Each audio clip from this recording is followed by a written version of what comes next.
Bonjour, on se retrouve donc ici pour découvrir le deuxième nombre trigonométrique, le sinus d'un angle. Tu vas donc apprendre ici à déterminer le sinus de n'importe quel angle dans le cercle trigonométrique.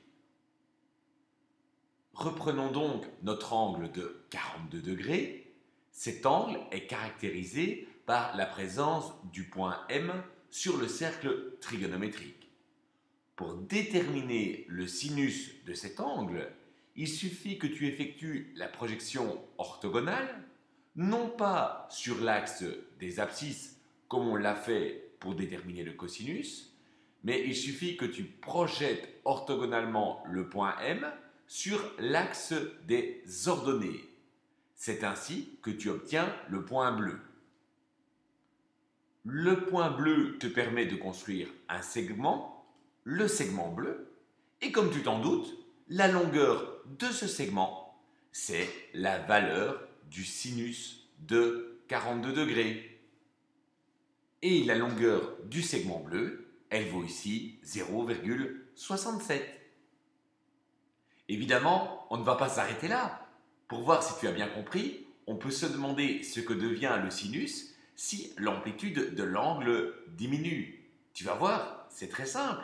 Si je fais diminuer l'amplitude de l'angle, il te paraît évident que la longueur du segment bleu diminue et donc le sinus diminue lui aussi.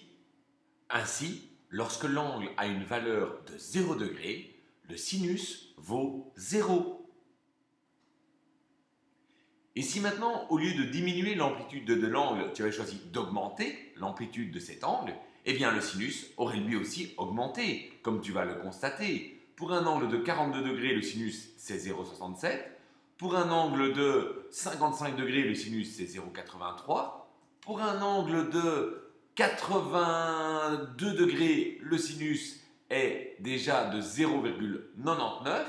Et puis, si on passe à la valeur extrême, pour un angle de 90 degrés, eh bien, le sinus vaut 1, l'unité, le rayon du cercle trigonométrique. Et si tu choisis maintenant un angle du deuxième cadran, que se passe-t-il? Rien. Cette fois-ci, vraiment rien, et je ne mens pas. Tu vas voir, il suffit que tu effectues la projection orthogonale sur l'axe des ordonnées.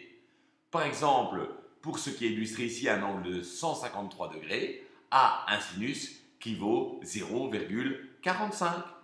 Si tu prends maintenant un angle qui se rapproche de 180 degrés, donc par exemple 161 degrés, le sinus vaut 0,31.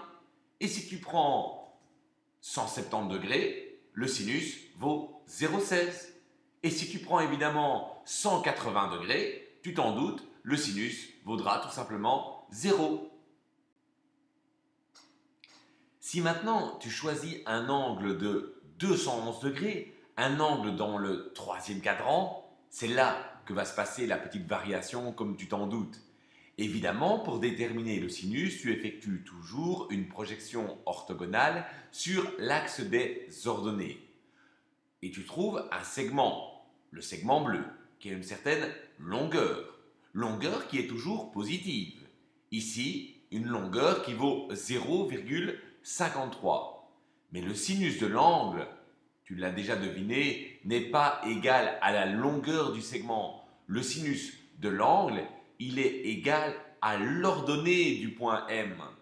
Or, quand on travaille dans le troisième ou le quatrième cadran, cette ordonnée est négative.